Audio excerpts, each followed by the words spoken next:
आज बेटा 12 अगस्त 2024 सर इमरान यामीन काइनेमेटिक्स का चैप्टर पढ़ रहे हैं। काइनेमेटिक्स के चैप्टर में हम लोग इक्वेशन ऑफ काइनेमेटिक्स कर चुके हैं। ग्राफ ऑफ काइनेमेटिक्स अभी तक मुश्किल वाले नहीं कराए, बिल्कुल सीधे सीधे वाले ग्राफ कराए। तो आज दिल चाह रहा है कि ग्राफ को थोड़ा सा मुश्किल कर लेते हैं। तो आज की क्लास का जो टॉपिक है हमारे पास, टॉपिक का नाम है graph of kinematics. Graph of kinematics में क्या आने वाला है तो जरा सुनिए। पहले हल्का सा याद दिला रहा हूँ, पुरानी बातें, उसके बाद नई बातें शुरू करूँ। अगर कोई ऑब्जेक्ट यूनिफॉर्म वेलोसिटी से मूव कर रहा है, यूनिफॉर्म वेलोसिटी से, तो डिस्टेंस और टाइम का ग्राफ स्ट्रेट लाइन होगा। अच्छा, एक और पर जरा बात सुनिएगा कि डिस्टेंस स्केलर है, डिस्प्लेसमेंट वेक्टर है। जो चीज स्केलर क्वांटिटी होती है उसका ग्राफ, और जो वेक्टर क्वांटिटी होती है उसका ग्राफ ए लेवल्स में आके बोलते हैं डिफरेंट होता है। आईजीसीएसई में बोलते थे एक ही थे, बना दो यार कुछ नहीं होता। पर एएस में स्केलर क्वांटिटी और वेक्टर क्वांटिटी की ग्राफ में फर्क आ जाता है। क्या डिफरेंस आ रहा था? तो डिफरेंस गौर से सुनिएगा। कहते हैं अगर कोई ऑब्जेक्ट अपनी डायरेक्शन चेंज कर रहा है, डायरेक्शन चेंज करने का मतलब फॉर एग्जांपल ए से बी गया, ए से बी गया और बी से वापस आ गया, तो वापस आने का मतलब उसने डायरेक्शन चेंज कर ली। ए से बी गया फॉर एग्जांपल, तो ए से बी गया विद यूनिफॉर्म वेलोसिटी, और बी से सी वापस आ गया। वापस आ गया, जब वापस आ रहा होता है तो ग्राफ ऊपर से नीचे आ जाता है। ठीक है ना? तो ये जाने का ग्राफ है और ये आने का ग्राफ है, और बात हो रही है डिस्टेंस की, क्योंकि ये स्केलर क्वांटिटी है। लेकिन अगर मैं आपसे कहूं कि कोई कार गई और जाकर वापस आ रही, ठीक है ना, और जब वापस आई है तो डिस्प्लेसमेंट का ग्राफ बना रहा है। तो अभी मैंने बताया ना, डिस्प्लेसमेंट वेक्टर क्वांटिटी है, और जब डिस्प्लेसमेंट वेक्टर क्वांटिटी होती है और जब वेक्टर क्वांटिटी का ग्राफ बनाते हैं, तो इसमें क्या फर्क आएगा तो जरा गौर से सुनिएगा। ये ग्राफ बना रहा हूँ डिस्प्लेसमेंट का, ये तो जाने का ग्राफ है, it is out going, it is out going. लेकिन जब बंदा वापस आ रहा था, वापस आ रहा था, तो याद है वापस आने में डिस्टेंस वाला ग्राफ बस मैंने ऊपर से नीचे कर दिया, इसका मतलब है वो वापस आ रहे हैं। लेकिन जनाब डिस्प्लेसमेंट की ग्राफ में पता है क्या होता है? सर जब कभी कोई वेक्टर क्वांटिटी अपनी डायरेक्शन चेंज करती है, तो डायरेक्शन चेंज करने पर क्वाड्रेंट चेंज हो जाता है। क्वाड्रेंट चेंज होने का मतलब ये एक्स एक्सिस के ऊपर ये फर्स्ट क्वाड्रेंट, नीचे वाला फोर्थ क्वाड्रेंट। तो जनाब जो ग्राफ होगा ना, जो ग्राफ होगा डायरेक्शन बदलने में, वो ग्राफ सर एक्स एक्सिस के नीचे चला जाएगा। अगर डिस्टेंस का ग्राफ है तो फर्स्ट क्वाड्रेंट है, फर्स्ट क्वाड्रेंट में ही रहेगा, चाहे डायरेक्शन कुछ भी होती रहे, क्योंकि डिस्टेंस में डायरेक्शन की अहमियत है ही नहीं। लेकिन अगर डिस्प्लेसमेंट का ग्राफ है जो कि वेक्टर क्वांटिटी है, सर वेक्टर क्वांटिटी की जब कभी आप डायरेक्शन बदलोगे ना, तो डायरेक्शन बदलने पर सर उसका क्वाड्रेंट चेंज हो जाता है, उसका क्वाड्रेंट चेंज हो जाता है। बिल्कुल इसी तरह अगर मैं आपसे बोलूं कि मैं ग्राफ बना रहा हूं स्पीड का और ग्राफ बना रहा हूं वेलोसिटी का, स्पीड और वेलोसिटी का, तो स्पीड स्केलर, वेलोसिटी वेक्टर। अब अगर कोई ऑब्जेक्ट अपनी डायरेक्शन चेंज करता है, तो भाई जब कभी डायरेक्शन चेंज करेगा ना, तो डायरेक्शन चेंज करने पर जो ग्राफ है, अगर स्पीड का ग्राफ है जो एक्स एक्सिस के ऊपर है, तो वो एक्स एक्सिस के ऊपर ही रहेगा, स्पीड का ग्राफ। लेकिन जो वेलोसिटी का ग्राफ है, डायरेक्शन चेंज होने पर सर जो वेलोसिटी का ग्राफ होता है ना, वो सर क्वाड्रेंट चेंज कर लेता है। जो एक्स एक्सिस के ऊपर वाला ग्राफ था, वो एक्स एक्सिस के ग्राफ नीचे आ जाता है। अब्दुल मुसव्विर, बेटा हम आपसे बात कर सकते हैं? अब्दुल मुसव्विर, हम आपसे, हाँ बेटा ये बताइए स्केलर और वेक्टर की ग्राफ में क्या फर्क है?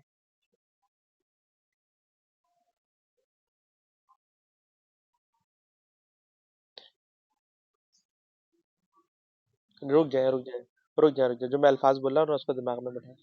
सर अगर किसी स्केलर क्वांटिटी का ग्राफ बना रहे तो डायरेक्शन बदलने से उसका क्वाड्रेंट चेंज नहीं होता। ग्राफ फर्स्ट क्वाड्रेंट में it will remain in first quadrant, भले से डायरेक्शन चेंज हो जाए। लेकिन सर अगर आप किसी वेक्टर क्वांटिटी का ग्राफ बना रहे हैं तो जब कभी डायरेक्शन चेंज होगी तो सर क्वाड्रेंट चेंज हो जाएगा।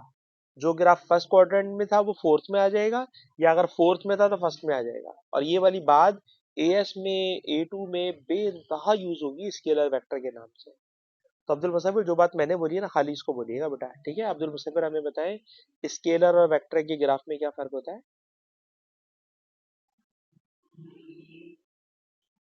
हाँ, कब चेंज होता है, कब चेंज होता है, क्या कंडीशन होती है कि क्वाड्रेंट चेंज हो जाता है। What is the condition, condition क्या है कि क्वाड्रेंट चेंज हो जाता है। जब डायरेक्शन चेंज होगी, हाँ डायरेक्शन चेंज होगी तो क्वाड्रेंट चेंज होगा, वरना थोड़ी क्वाड्रेंट चेंज हो जाएगा, ठीक है। तो बेटा ये वाली बात आपने याद रखना है। ये आज की क्लास की पहली और बहुत इंपॉर्टेंट टेक्निकल बात मैंने आपके साथ बोली है, ठीक है जी। अच्छा जनाब थोड़ा और आगे चलते, मैंने भी खाली स्केलर वेक्टर का डिफरेंस बताने की कोशिश की। अच्छा आगे चले कि लास्ट क्लास के अंदर मैंने एक और टॉपिक पढ़ाया था कि अगर कोई object sir non uniform velocity से मूव कर रहा है, जब नॉन यूनिफॉर्म वेलोसिटी से मूव करेगा ना तो सर वेलोसिटी या तो इंक्रीज होगी या डिक्रीज होगी। अगर वेलोसिटी इंक्रीज हो रही हो तो जो डिस्प्लेसमेंट वाला ग्राफ है सर वो वर्टिकल होने की कोशिश करता है, वो बेंड होने लगता है वर्टिकली अगर वेलोसिटी इंक्रीज हो रही है। और सर अगर वेलोसिटी डिक्रीज हो रही हो, सर अगर डिक्रीज हो रही होगी ना वेलोसिटी, वेलोसिटी डिक्रीज हो रही होगी तो वो हॉरिजेंटल होने की कोशिश करता है।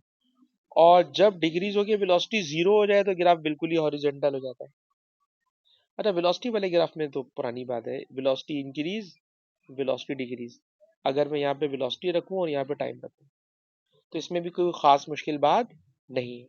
अच्छा आज मैं इन बातों को उठाकर एक टॉपिक पे फिट करने जा रहा हूँ, और उस टॉपिक को मैं कहता हूँ graph of bouncing ball. Graph of bouncing ball. इसके अभी आपको मैं क्वेश्चन दिखाऊंगा पेपर में, स्पेशली P1 में आपको इसके बहुत मुश्किल सवाल मिलेंगे। हेडिंग है graph of bouncing ball. Sir bouncing ball में क्या होने वाला है, तो जरा एक बात सुने गौर से। ये बताइए, मैंने आपको इतने सारे क्वेश्चन कल की क्लास में भी कराए, पहले भी कराए, कि अगर कोई ऑब्जेक्ट नीचे गिर रहा हो, फ्री फॉल मोशन, नीचे गिर रहा हो तो जी लेते हैं प्लस प्लस 9.8, और अगर किसी ऑब्जेक्ट को ऊपर थ्रो किया जाए तो जी लेते हैं -9.8।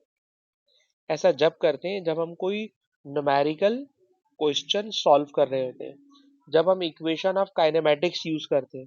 तो इक्वेशन ऑफ काइनेमेटिक्स में ये क्राइटेरिया हमने बनाया है कि अपवर्ड मोशन में जी माइनस, डाउनवर्ड मोशन में जी प्लस। ये बात हो रही है इक्वेशन ऑफ काइनेमेटिक्स की। लेकिन ग्राफ में ऐसा नहीं है, काफी अजीब सी बात बोल रहा हूँ, ग्राफ में ऐसा नहीं है। ग्राफ में अपवर्ड और डाउनवर्ड दोनों कंडीशन में जी की वैल्यू को हम एक फिक्स कर लेते हैं, फिक्स कर लेते हैं, ठीक। और हम फिक्स नहीं करते, क्वेश्चन में गिवन होता है। फॉर एग्जांपल उसने कह दिया क्वेश्चन में, ये वाली वर्डिंग होगी, consider downward motion is positive. खुद कह दिया डाउनवर्ड मोशन इज पॉजिटिव। और भाई अगर डाउनवर्ड मोशन पॉजिटिव है तो जो डाउनवर्ड मोशन वाला एक्सेलरेशन था यानी जी +9.8 था, अब चाहे बॉडी नीचे जाए चाहे बॉडी ऊपर जाए, क्योंकि बाउंसिंग बॉल में यही होने वाला है, बॉल नीचे जाएगी ऊपर जाएगी, नीचे जाएगी ऊपर जाएगी, पर हम जी की वैल्यू को एक ही रखेंगे। और आपको पता है अगर जी की वैल्यू को यानी जी की साइन को एक ही रखेंगे, सर अगर आप साइन को एक ही रखेंगे ना तो जो ग्राफ होगा सर, उस ग्राफ का जो ग्रेडियंट होगा वो रिमेन सेम, चाहे ऑब्जेक्ट नीचे जा रहा हो चाहे ऑब्जेक्ट ऊपर जा रहा हो। इसी तरह सम टाइम कह देगा अपवर्ड मोशन पॉजिटिव। सर अगर उसने अपवर्ड मोशन पॉजिटिव कर दी ना तो जी -9.8 ले लोगे, पर ये 9.8 विल रिमेन -9.8। अब भले से बॉडी ऊपर जाए, भले से बॉडी नीचे आए। और आप देखिएगा, हम एक ग्रेडियंट फिक्स कर लेंगे और फिर उसी ग्रेडियंट पे चलेंगे। और आपको ये भी पता है, पॉजिटिव ग्रेडियंट का मतलब होता है किसी लाइन का टूवर्ड्स राइट हैंड पे टिल्ट होना, और नेगेटिव ग्रेडियंट का मतलब होता है किसी ग्राफ का लेफ्ट साइड के ऊपर टिल्ट होना। लेफ्ट पे लाइन टिल्ट है तो नेगेटिव ग्रेडियंट, राइट हैंड पे टिल्ट है पॉजिटिव ग्रेडियंट। मैं अपनी बात रिपीट कर रहा हूँ, इस दफा ताहा मुझे समझाएंगे। ताहा बेटा, पहले अपना माइक्रोफोन मुझे चेक कराएं, हम आपसे सवाल कर सकते हैं। ताहा बेटा, ताहा बेटा, क्वेश्चन हमारा ये है कि जब हम इक्वेशन ऑफ काइनेमेटिक्स आपको पढ़ाते हैं, जब हम आपको इक्वेशन ऑफ काइनेमेटिक्स पढ़ाते हैं, तो सर इक्वेशन ऑफ काइनेमेटिक्स पढ़ाते वक्त सर हम एक मर्तबा डिसाइड कर लेते हैं, एक मर्तबा डिसाइड कर लेते हैं कि जी की वैल्यू पॉजिटिव लेंगे या नेगेटिव लेंगे। एक मर्तबा डिसाइड कर लेते हैं कि जी की वैल्यू पॉजिटिव लेंगे या नेगेटिव लेंगे। हसन भी क्लास में शामिल हो गए, इसलिए हसन के सामने बेटा ये वाली बात मैं दोबारा आराम से समझा रहा हूँ। और ताहा फिर मैंने आपसे पूछना है बेटा। हसन, हम आपसे बात कर सकते हैं? हसन, सवाल नहीं पूछ रहे, सिर्फ आपको एक बात है, हेलो हाई करना चाह रहे हैं। बेटा ये बताइए, हम आपको पढ़ाते हैं कल तक कि अगर कोई ऑब्जेक्ट डाउनवर्ड मूव कर रहा हो तो जी पॉजिटिव होता है। सर अगर कोई ऑब्जेक्ट अपवर्ड मूव कर रहा हो तो जी नेगेटिव होता है। ये कल तक था। आज पढ़ा रहे हैं ग्राफ। ग्राफ में एक मर्तबा क्वेश्चन में वो खुद बता देगा कि डाउनवर्ड मोशन पॉजिटिव है। अगर डाउनवर्ड मोशन पॉजिटिव है तो जी विल रिमेन +9.8। अब भले से बॉडी ऊपर जाए, भले से बॉडी नीचे आए। इसी तरह समटाइम वो कह देगा अपवर्ड मोशन पॉजिटिव। आपको याद है अपवर्ड में जी माइनस होता है। अब जी माइनस का ले लिया, अब ये माइनस ही रहेगा, भले से बॉडी नीचे जाए, भले से बॉडी ऊपर आए। जी बेटा ताहा, हमें बताइए, जब न्यूमेरिकल करते हैं तो उस वक्त जी की साइन को क्या कब प्लस लेते हैं, कब माइनस लेते हैं? ताहा बेटा, वैल्यू ऑफ जी। हाँ, हाँ, ठीक है। लेकिन जब ग्राफ में आते हैं तो क्या मेथड बना लेते हैं ग्राफ में? ये मुश्किल बात है। नहीं, नहीं, उल्टा तो नहीं बोला मैंने यार, ऐसा ना करें। मैंने उल्टा नहीं बोला, मैंने ये बोला सर ग्राफ में वो हमें खुद बता देता है कि अपवर्ड मोशन पॉजिटिव है या डाउनवर्ड मोशन पॉजिटिव है। अगर उसने कह दिया डाउनवर्ड मोशन पॉजिटिव है तो जी की वैल्यू एक ले लेंगे +9.8, and now throughout the motion it will remain +9.8।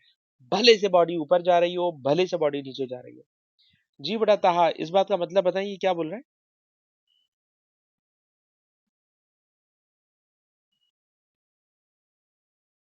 नहीं समझ में आई ना, अच्छी बात है, आपने बोल दिया ना नहीं समझ में आई। हम आपको दोबारा ये वाली बात समझा रहे हैं, हम आपको दोबारा ये वाली बात समझा रहे हैं। सर आज हम पढ़ने जा रहे हैं ग्राफ। ग्राफ में हमें बताएगा, खुद बताएगा कि डाउनवर्ड मोशन पॉजिटिव। अभी मैं आपको क्वेश्चन पढ़ा दूंगा, लिखा हुआ होगा। Sir downward motion positive. Sir downward motion में सर जी होता था +9.8। अब पूरी पूरी पूरी मूवमेंट में चाहे बॉडी ऊपर जाए या नीचे जाए, जी की साइन एक फिक्स कर लेंगे +9.8। अब नहीं बदलेंगे, भले से बॉडी नीचे जाए, सर भले से बॉडी ऊपर आए, अब जी की वैल्यू +9.8 ही रहेगी। जब कह देंगे डाउनवर्ड मोशन पॉजिटिव तो जी की एक साइन ले लेंगे +9.8, and now throughout the motion we will keep +9.8, भले से बॉडी नीचे जाए, भले से बॉडी ऊपर आए। कहा बेटा, बोलिए।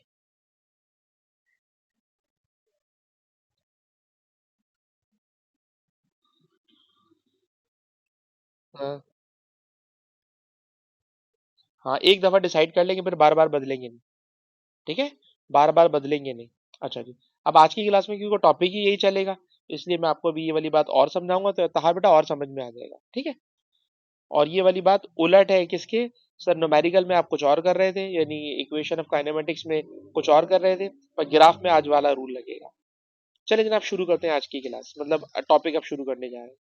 इस टॉपिक को शुरू करने में मेरे ख्याल में, अगर आप ग्राफ अपने पास बनाओगे, भले से फेयर ना बने, रफ बनाए, बनाओगे तो दिमाग में बात बैठेगी, वरना मैं सुना दूंगा और आपके सर पे से गुजर जाएगी। तो बेटा हसन, क्या आपके पास इस वक्त पेंसिल स्केल है? भले से फेयर ना बनाए, रफ बना ले।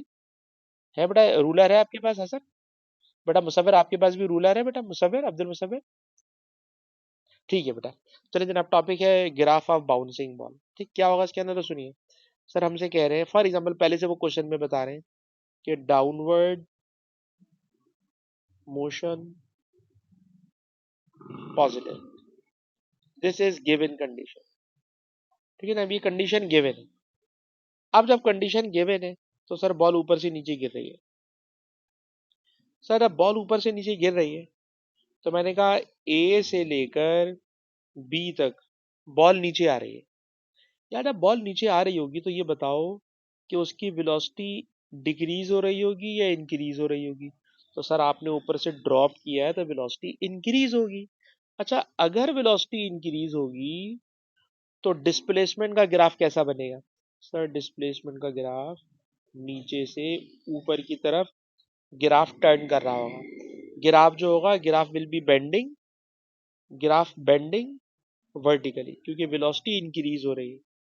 तो ए से लेकर बी तक का मैंने ग्राफ बनाया और इस ए से लेकर बी तक के ग्राफ में मैंने दिखाया कि जो ग्राफ है सर डिस्प्लेसमेंट का ग्राफ, सर डिस्प्लेसमेंट का ग्राफ, डिस्प्लेसमेंट का ग्राफ बेंड हो रहा है और सर बेंड हो रहा है वर्टिकली।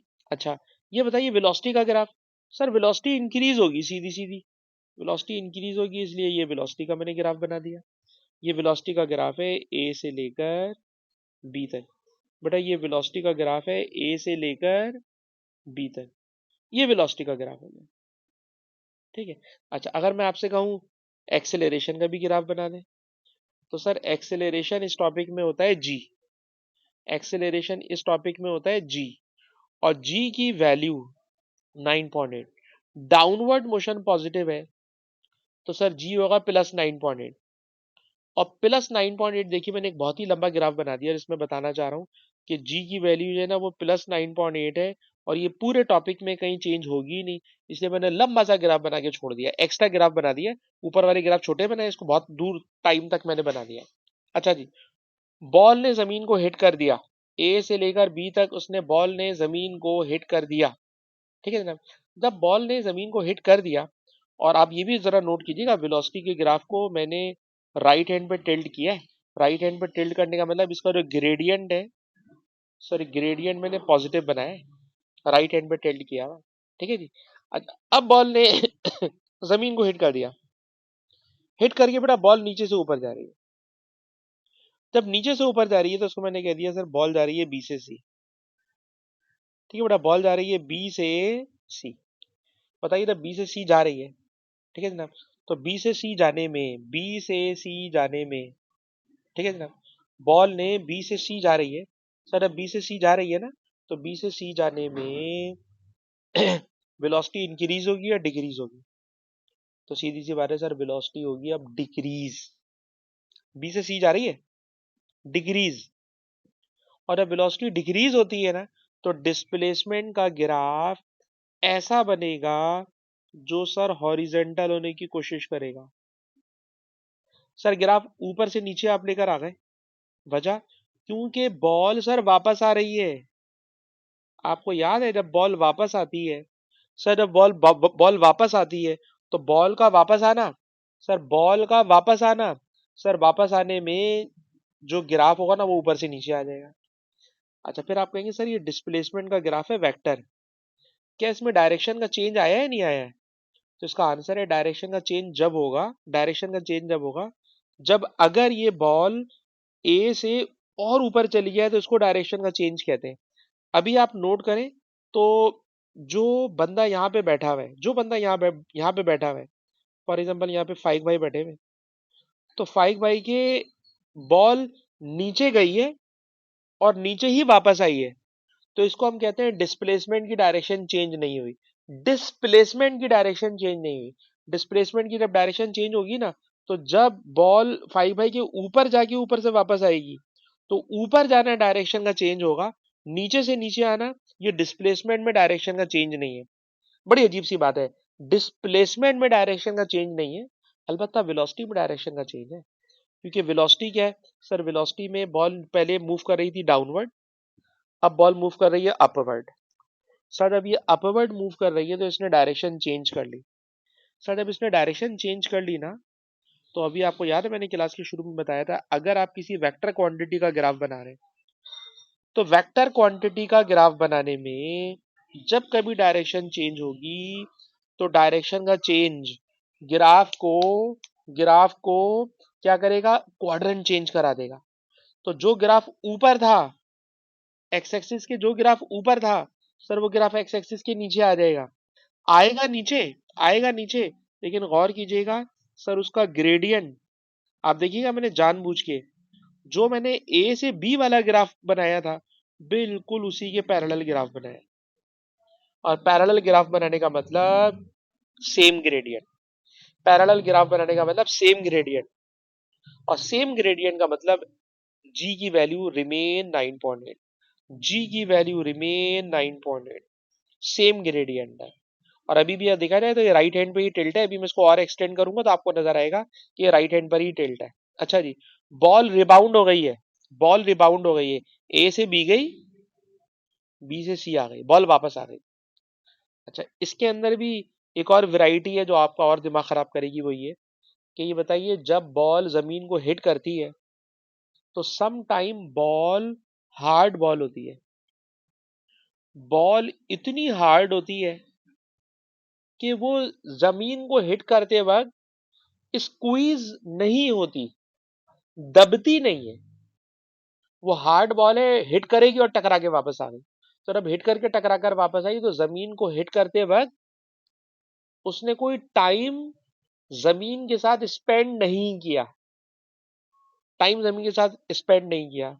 आगे चल के मैं आपको एक और टॉपिक पढ़ाऊंगा जिसमें ग्राफ बनाएंगे सॉफ्ट बॉल का।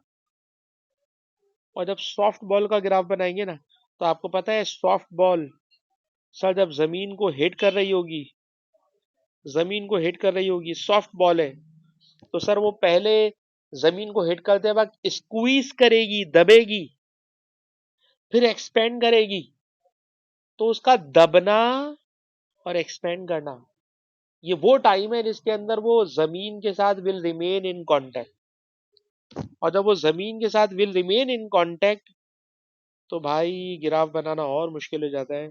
ये वेलोसिटी का ग्राफ है, और वेलोसिटी के ग्राफ में हम लोग ना बीच में इस तरह का गैप छोड़ देते हैं। अभी आपको क्वेश्चन दिखाऊंगा पेपर के, आपको नजर आएगा।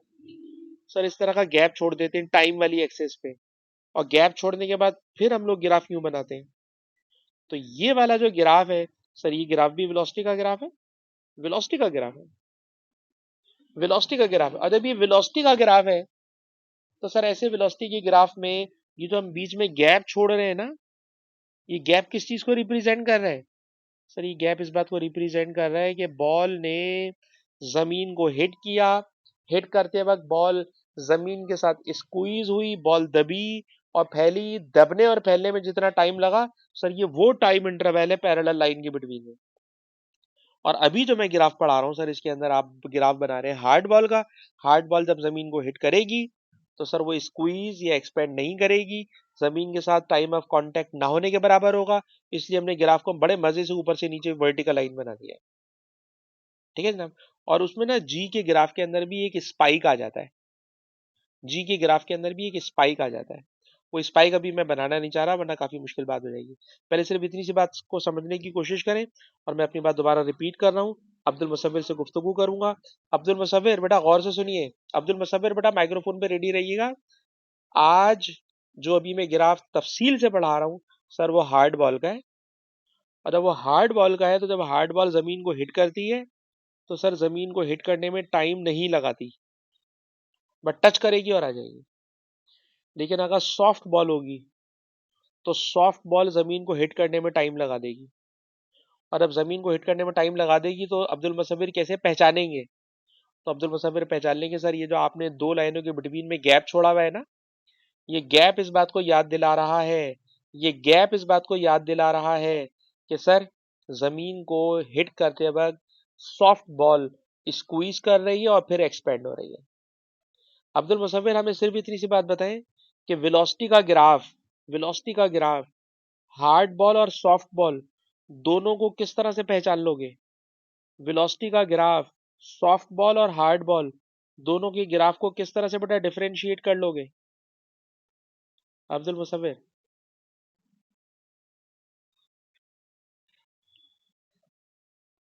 सही।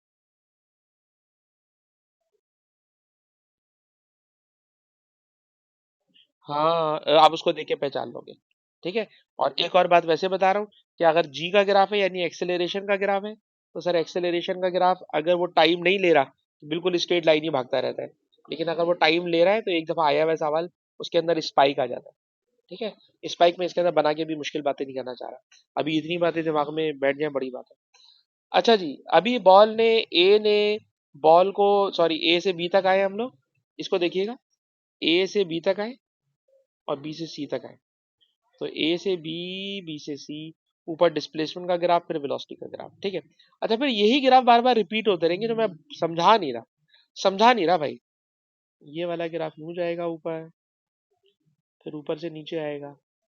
इसी तरह सर वेलोसिटी का ग्राफ भी ना, सर इसी को लंबा कर दें और ऐसा लंबा कीजिएगा कि वो पहले वाले ग्राफ के पैरेलल बने, पहले वाले ग्राफ के पैरेलल बने।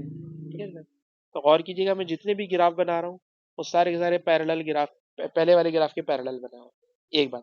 अच्छा, एक और मैं थोड़ी सी मुझे लगता है गलती कर गया, छोटी सी। क्या सर, जब बॉल हार्ड बॉल होती है ना, हार्ड बॉल, हार्ड बॉल होगी और लिखा होगा नो एनर्जी लॉस, यानी जब उसने जमीन को हिट किया तो एनर्जी लॉस नहीं हुई।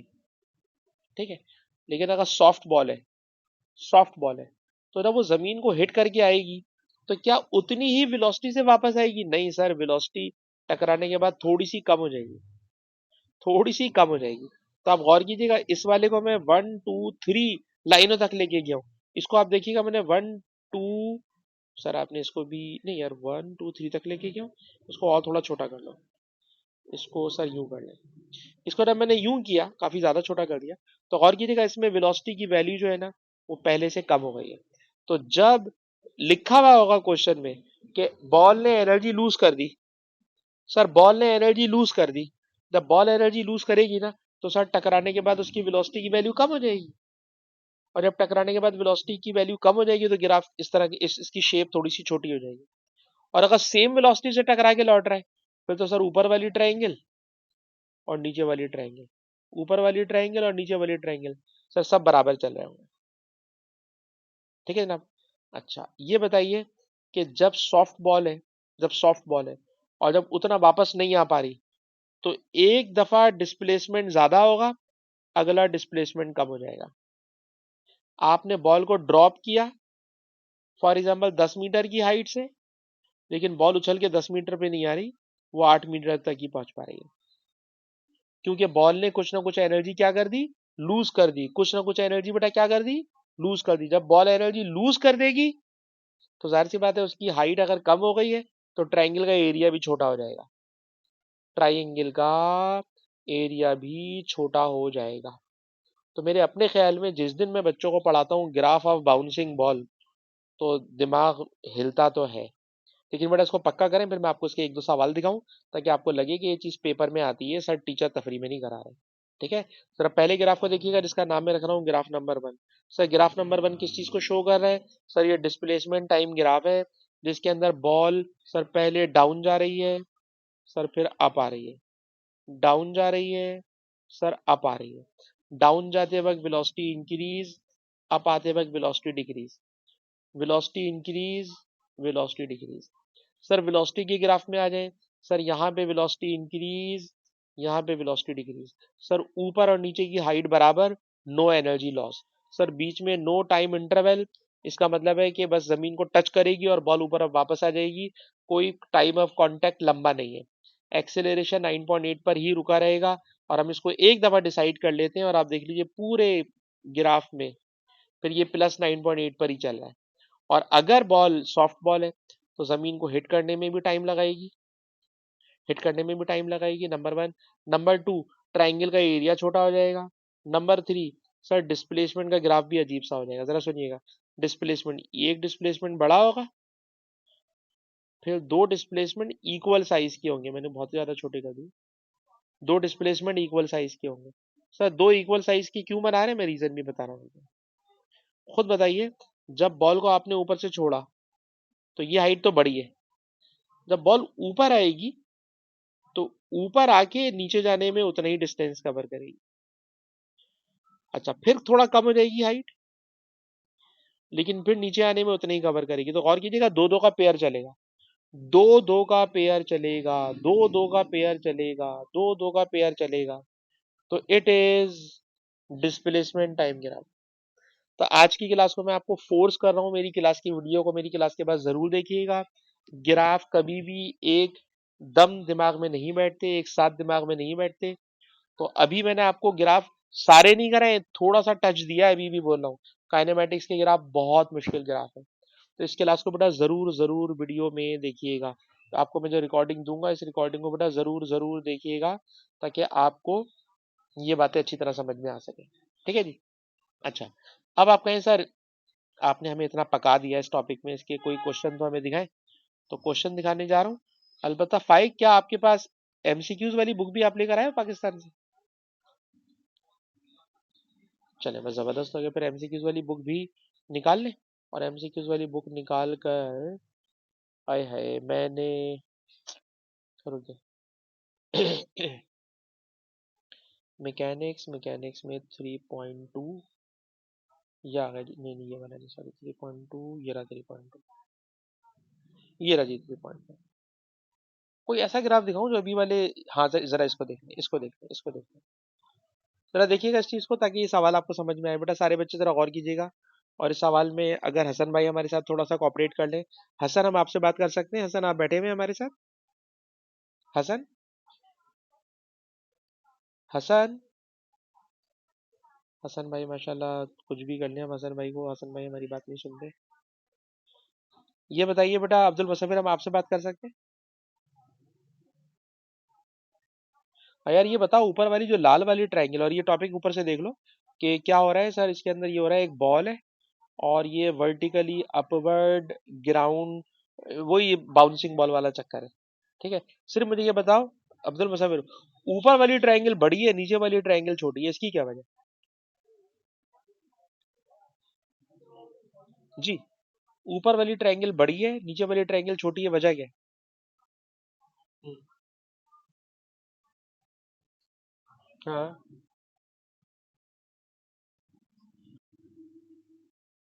हाँ, तो उसकी स्पीड भी कम हो जाती है, उसकी हाइट भी कम हो जाती है जी। तो सर इसमें हुआ ये है कि ये पहला एरिया होगा, एरिया खुद से निकालोगे, मुझे पता है एरिया आपको निकालना आता है। तो ये पहली वाली हाइट होगी, और ये दूसरी वाली हाइट होगी, ये दो हाइट निकालोगे, और दोनों हाइट में, ठीक है जनाब। वो पूछ रहा है what is the displacement of the ball from ground after a 3 second. तो 3 सेकेंड के बाद, 3 सेकेंड के बाद what is the displacement of ball from ground after a time of 3 second. अच्छा, क्या पूछ रहा है जरा इस बात पे गौर कीजिएगा, क्योंकि सवाल में इसने मुझे भी थोड़ा घुमा दिया है। 1 मिनट रुकिएगा। ये बताइए 3 सेकेंड के बाद बॉल का डिस्प्लेसमेंट क्या होगा?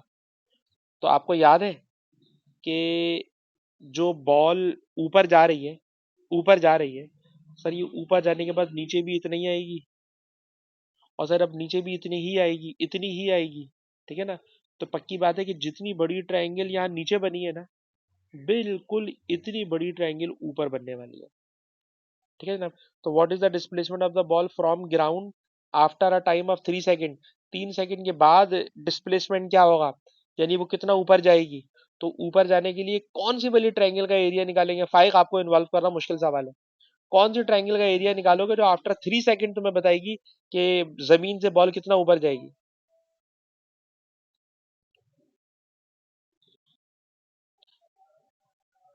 ब्लू वाली, बिल्कुल आपने सही किया सर, ब्लू वाली ट्रायंगल का एरिया निकालेंगे हम लोग। और जो ब्लू वाली ट्रायंगल का एरिया होगा, it will be same area of this. ठीक है, और असल में हमें ये निकालना है, असल में हमने ये निकालना है। क्यों असल में ये निकालना है? क्योंकि उसने बोला 3 सेकेंड के बाद वाला बताए। तो सर निकालना है इस नीचे वाले ट्रायंगल का एरिया। सर ट्रायंगल का एरिया होगा हाफ बेस, सर बेस है 2 और 3 सेकेंड यानी 1 सेकेंड, और ट्रायंगल की हाइट, सर ट्रायंगल की हाइट है 10। ठीक है ना? नीचे की तरफ -10 है, ऊपर भी +10 पर ही जाएगी। तो 2 1 2, 2 5 10, तो इसका रिजल्ट होगा 5 मीटर। लेकिन इसमें 5 मीटर तो आंसर ही नहीं है, 5 मीटर तो इसमें आंसर ही नहीं है भाई। What is the graph shows how the velocity of ball varies with time from the moment it is hit it is hit vertically upward.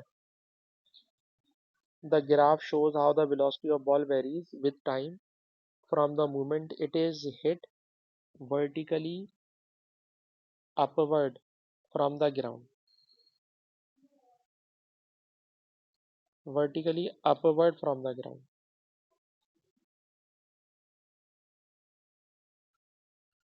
या अल्लाह, 5 मीटर तो इसमें कोई आंसर ही नहीं है। अच्छा, अगर मैं इसको इस तरीके से करूँ, एक मिनट रुकिए, ये बताइए इस वाले ट्रायंगल का एरिया कितना होगा, फिर मैं आपको बताता हूँ ये क्या बोलना चाह रहा है। इस वाले बताइए ट्रायंगल का एरिया क्या होगा बेटा, तो आप कहेंगे हाफ 20 × 2, तो आपने सही कह दिया सर, इट विल बी 20। अच्छा, जरा नीचे वाले ट्रायंगल का एरिया निकालना जो कि माइनस में, ठीक है ना, तो इसको भी हम लोग निकाल चुके थे, ये कितना था आया था 5 आया था, ठीक है। सर ये +20 था, ये -5 था, 20 - 5 इट इज 15, तो इसका आंसर 15 होना चाहिए, ठीक है ना। अभी हम मार्किंग इसकी में भी देख लेंगे, इसका आंसर 15 होना चाहिए, एक बात। अब जरा इस वाली बात का मतलब देखिए, मतलब क्या बोलना चाह रहा है सर, मतलब में वो ये बोलना चाह रहा है कि जब बॉल ऊपर से नीचे आई, तो ये जगह थी, इसको मैं लिख रहा हूँ, मैंने क्वेश्चन को पढ़ने में गलती की है।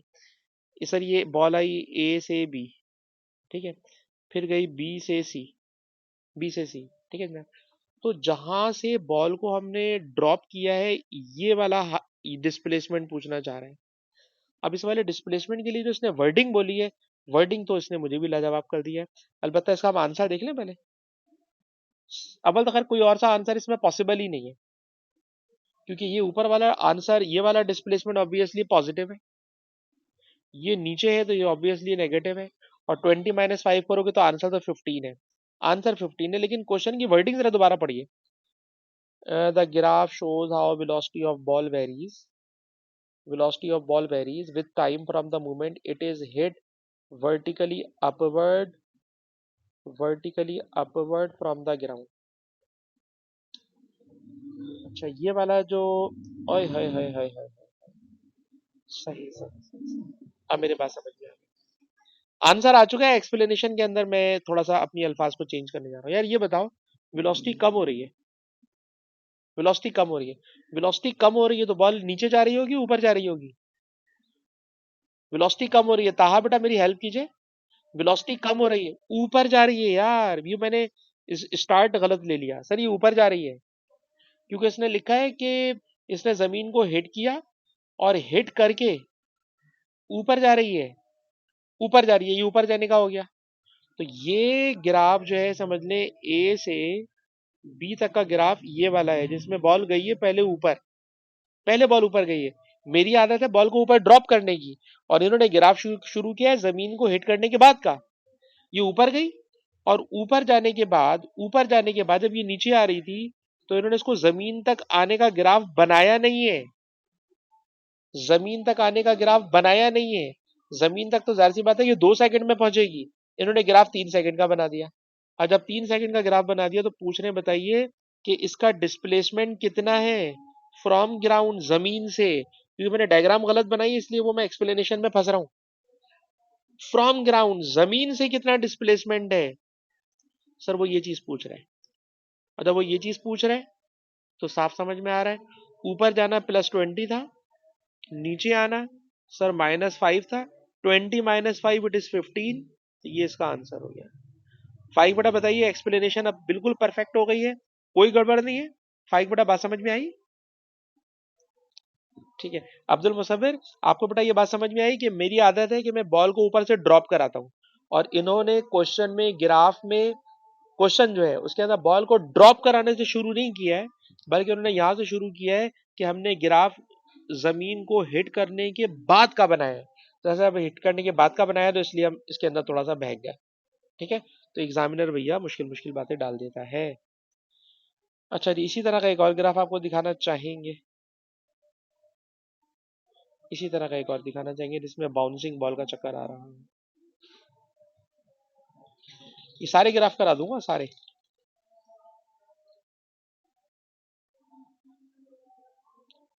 अच्छा चले जरा इसको देख लें, इसके अंदर क्या हो रहा है सर, इसके अंदर हो ये रहा है कि वेलोसिटी का ग्राफ है जो सर ऊपर से नीचे आ रही है।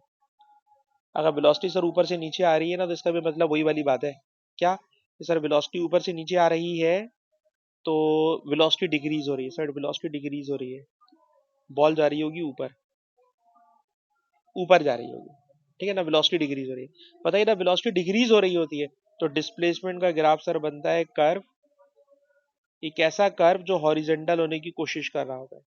तो ब्लू ग्राफ में आपको समझाने की कोशिश कर रहा हूँ कि कर्व बेंड हो रहा है, कर्व हो रहा है बेंड, ठीक है जी। अच्छा, उसके बाद जरा इस बात पे गौर करके दिखाइए कि ये वेलोसिटी नीचे चली गई। वेलोसिटी नीचे जाने का मतलब उसकी डायरेक्शन ऑफ मोशन रिवर्स हो गई है, और जब डायरेक्शन ऑफ मोशन रिवर्स हो गई है तो इसका मतलब है कि वो बॉडी वापस आ रही है, और जब वापस आ रही होती है तो डिस्टेंस का ग्राफ ऊपर से नीचे आने लगता है, डिस्प्लेसमेंट का ग्राफ ऊपर से नीचे आने लगता है। ये डिस्प्लेसमेंट का ग्राफ ऊपर से नीचे आ रहा है। अच्छा, ये बताइए इसके अंदर फाई क्या है, ये मुझे बताना, इसमें वेलोसिटी इंक्रीज हो रही है या डिक्रीज हो रही है? नीचे वाले ग्राफ में देखिए, बताओ वेलोसिटी इंक्रीज हो रही है या डिक्रीज हो रही है? बिल्कुल, मैंने रूल पढ़ाया था, एक्स एक्सिस से दूर जा रहा है ग्राफ तो इंक्रीज होता है, करीब आ रहा है तो डिक्रीज हो रहा है। तो ग्राफ एक्स एक्सिस से दूर जा रहा है तो वेलोसिटी हो रही है इंक्रीज। और याद है, अगर वेलोसिटी इंक्रीज हो रही हो, वेलोसिटी इंक्रीज हो रही हो, तो सर जो ग्राफ होता है ना वो वर्टिकल होने की कोशिश करता है, ठीक है जनाब। जब वेलोसिटी इंक्रीज हो रही होती है तो ग्राफ वर्टिकल होने की कोशिश कर रहा होता है, और क्योंकि वेलोसिटी का ग्राफ ऊपर से नीचे आ गया, इसका मतलब है वेलोसिटी की डायरेक्शन रिवर्स हो गई है और जो कार है वो वापस आ रही है, इसलिए ये रिटर्न जर्नी का ग्राफ हो गया, इसलिए इसका आंसर होगा ए, इसलिए इसका आंसर होगा ए। बाकी आंसर तो खैर मैच कर ही नहीं रहे। अच्छा जी, प्रोजेक्टाइल को अभी हम लोग टच नहीं कर रहे, और अभी हम कोशिश कर रहे हैं कि सिर्फ वेलोसिटी टाइम की ग्राफ। जरा इस पर आ जाइए, इस पर आ जाइए, इस पर आ जाइए।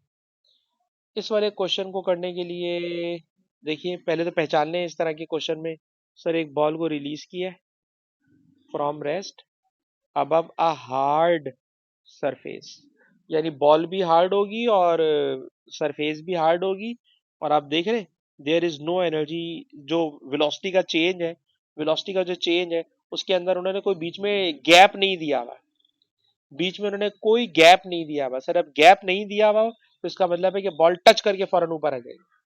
अच्छा जी, ये आपके सामने ग्राफ दिए हुए हैं। अब पूछ क्या रहे, पूछ रहे eight which point on the graph, eight which point on the graph does the ball reach its maximum height after the first bounce, after the first bounce, ठीक है। तो पहले तो डिसाइड करो इसमें sir after the first bounce है कहां पर।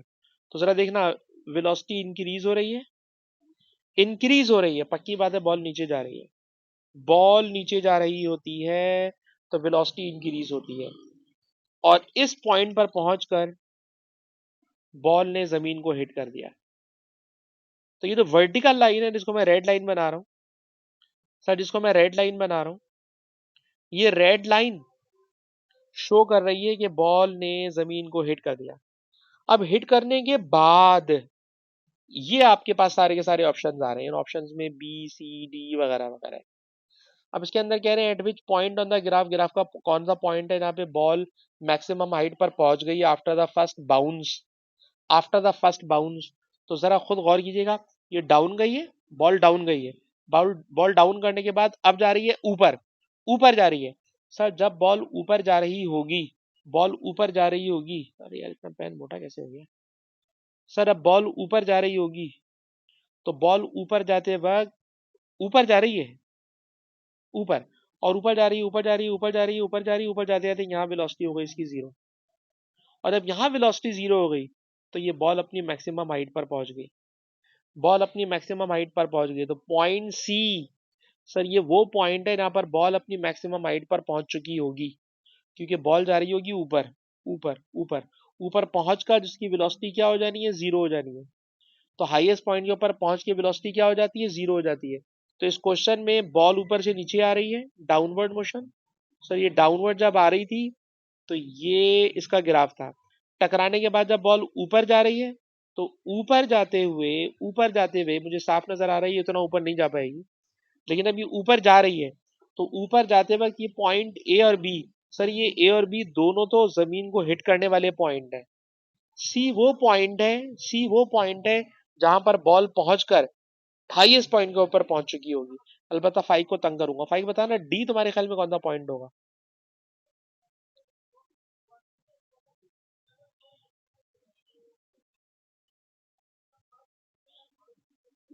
डी होगी सर, जब जमीन को वो दूसरी मर्तबा हिट करेगी। जब इसने जमीन को फर्स्ट टाइम हिट किया था तो ये वाली लाइन बनेगी। ये वाली लाइन पूरी की पूरी लाइन उस वक्त की है जब बॉल ने जमीन को पहली मर्तबा हिट किया। जब बॉल ने जमीन को पहली मर्तबा हिट किया तो ये वाला पोर्शन है। सर जब बॉल ने जमीन को दूसरी मर्तबा हिट किया तो पॉइंट डी है, और ये पूरा का पूरा पोर्शन सेकंड हिट को शो कर रहा है। ठीक है जनाब, मैं इरेज कर रहा हूँ। यकीनन आज मैं आपको काफी पका रहा हूँ, बल्कि गिराफ भाई होते ही ऐसे हैं पकाने वाले। दोबारा सुनिएगा सर, यहां से लेकर यहां तक ये ग्राफ शो कर रहा है कि वेलोसिटी इंक्रीज हो रही है, बॉल नीचे जा रही है। ये वाला पूरा का पूरा पोर्शन है जब बॉल ने जमीन को पहली मर्तबा हिट किया। हिट करने के बाद सर ये बॉल ऊपर जा रही है। ऊपर जाने के बाद सर ये वो पॉइंट है जहां पे बॉल अपनी मैक्सिमम हाइट पर पहुंच गई। यही इसका आंसर है। हाइट पर पहुंचने के बाद फिर बॉल नीचे आ रही है। सर जब बॉल फिर नीचे आ रही है तो ये वो पॉइंट है जब वो बॉल जमीन को दूसरी मर्तबा हिट करेगी। 5/D पॉइंट बिल्कुल क्लियर हुआ या नहीं? ठीक है, जहां पे भी ये वर्टिकल लाइन आएगी, ये वाली वर्टिकल लाइन आएगी, ये वाली, तो समझ जाइए कि at this time ball is hitting the ground. Ball is hitting the ground. जब बॉल जमीन को हिट कर रही होती है तो वेलोसिटी वाले ग्राफ में वर्टिकल लाइन आ जाती है। अच्छा जी, और आगे चलते हैं और इसी तरह का कोई सवाल देखना चाहते हैं।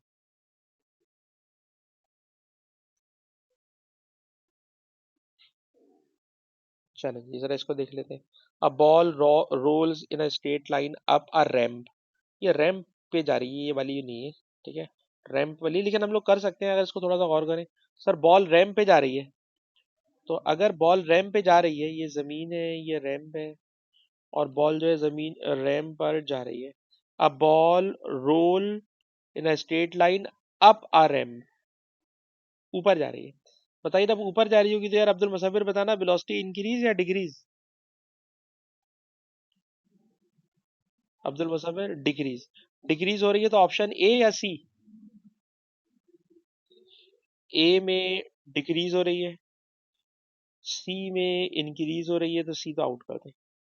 बी में भी वेलोसिटी इंक्रीज हो रही है, आउट कर दें। लेकिन ए और डी सर दोनों में डिक्रीज हो रही है, दोनों में डिक्रीज हो रही है। ठीक है, अच्छा खैर, ये बॉल ऊपर गई, ऊपर गई, ऊपर गई, ऊपर गई, टॉप पे पहुंच गई। टॉप पे पहुंच गई, ये टॉप पे पहुंच के वेलोसिटी जीरो हो गई। ए और डी दोनों लाइव है अभी। अब बॉल नीचे आ रही है। जब बॉल नीचे आ रही है तो अब्दुल मुसव्विर बताना।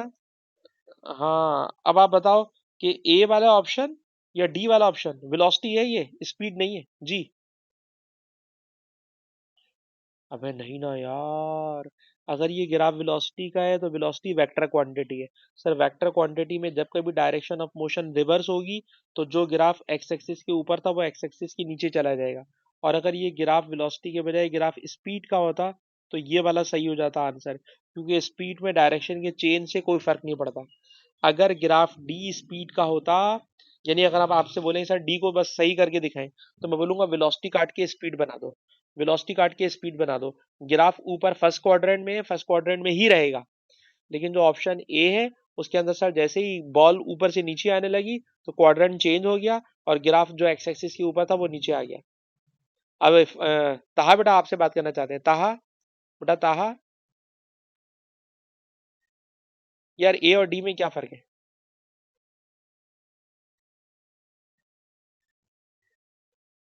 मैं दोबारा रिपीट कर देता हूँ, रिपीट कर दूं?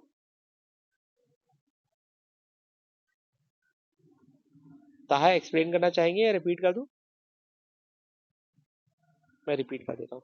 मैंने ये कहा कि सर जो ए ग्राफ है ना, ये वेलोसिटी का ग्राफ है। वेलोसिटी के ग्राफ में जब डायरेक्शन ऑफ मोशन रिवर्स होती है तो ग्राफ जो एक्स एक्सिस के ऊपर होता है फर्स्ट क्वाड्रेंट में, सर वो नीचे चला जाता है चौथे में। तो ए ग्राफ सही है। वेलोसिटी के ग्राफ में जब बॉल ऊपर जा रही है तो ग्राफ एक्स एक्सिस के ऊपर है, जब बॉल नीचे आ रही है तो ग्राफ एक्स एक्सिस के नीचे आ गया, यानी ग्राफ ने अपना क्वाड्रेंट चेंज कर लिया। खाली ग्राफ ए को एक्सप्लेन कर दो ताहा।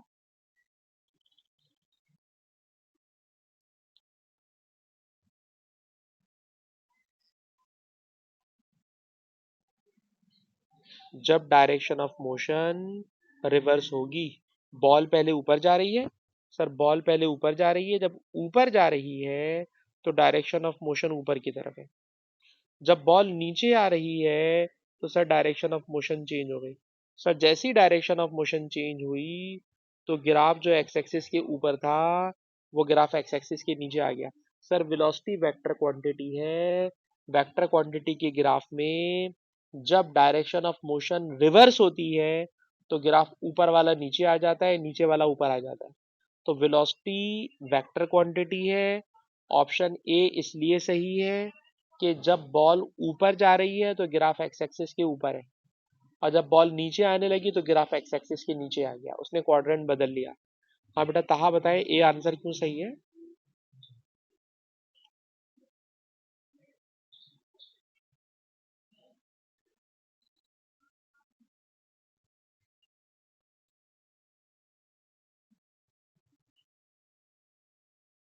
ठीक है, और ये बताइए अगर ऑप्शन डी को मैं बोल दूं ये स्पीड का ग्राफ है, तो स्पीड के ग्राफ के लिए आप मुझसे यूं बोलोगे कि सर स्पीड स्केलर क्वांटिटी है, तो उसमें चाहे बॉल ऊपर जाए चाहे बॉल नीचे आए, डायरेक्शन बदलने के बावजूद स्पीड वाले ग्राफ में क्वाड्रेंट चेंज नहीं होता।